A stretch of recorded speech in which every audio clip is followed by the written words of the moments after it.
बोल बम बम बोल बम बम जय श्री बोल बम बम बोल बम बम जय श्री डीजे चौक हमके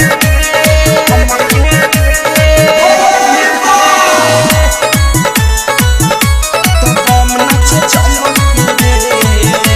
कि डीजे चौक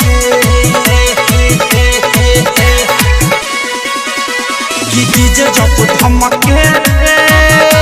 तो बम नाचे चमके रे कि डीजे जब धमके रे कि डीजे जब धमके रे तो बम नाचे चमके रे कि डीजे जब धमके रे बाजे भोला जी के गाना भोल सभे बाती भाना बोले ला नादा बोल बम के रे। ओए ऑपरेटर बंद गाना क्यों बंद कर रहे भाई? आप उनका मजाक किरकिरा हो गया, बीच में गाना नहीं बंद करने का, समझा क्या?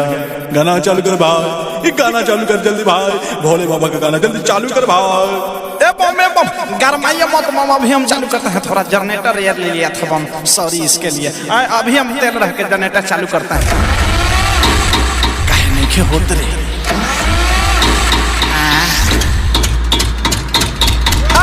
चालू हो गया, मोबाइल में पिन खोल से गाना लगाओ बम कि डीजे जब धमके रे तो बम नाचे चमके रे कि डीजे जब धमके रे बम बम बम बम बम बम बम बम बम बम बम बम बम कि डीजे जब धमके गेरुआ कलर में सभे रंगाई कान्हे पर शोभे कावड़ा हो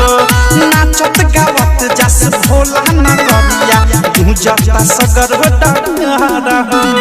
गुंजता सगर डगरा हो गेरुआ कलर में सभे रंगाई कान्हे पर शोभे कावड़ा हो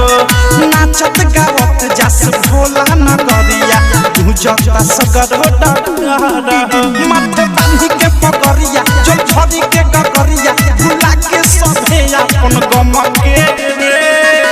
कि डीजे जब धमके रे तो बम नाचे चमके रे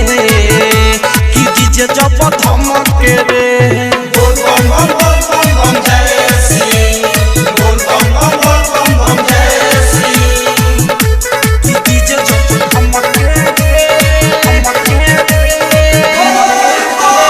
गाजा के नशा में सभे नशाई रोला कतावे मोहम हो भोला के भगती मन से चढ़ल बा बम लोग के रोमे रोम हो बम लोग के रोमे रोम हो गाजा के नशा में सभे नशाई रोला कतावे मोहम हो भोला के भगती मन से चढ़ल बा बम लोग के रोमे रोम हो राइटर के विशाल अनुराग जाता ये हो साल प्रेमी औधस बात साह तू बेचमके कि डीजे जब धमके तो बम नाचे चमके रे कि डीजे जब धमके रे कि डीजे जब धमके तो बम नाचे चमके रे कि डीजे जब धमके रे कि डीजे जब धमके तो बम नाचे चमके रे कि डीजे जब धमके रे बाजे भोला जी के गाना भोल सभे बाती भाना बोले ला नादा बोल बम के रे कि डीजे जब धमके रे तो बम नाचे चमके रे कि डीजे जब धमके रे। डायमंड रिकॉर्डिंग स्टूडियो छौड़ा दाना।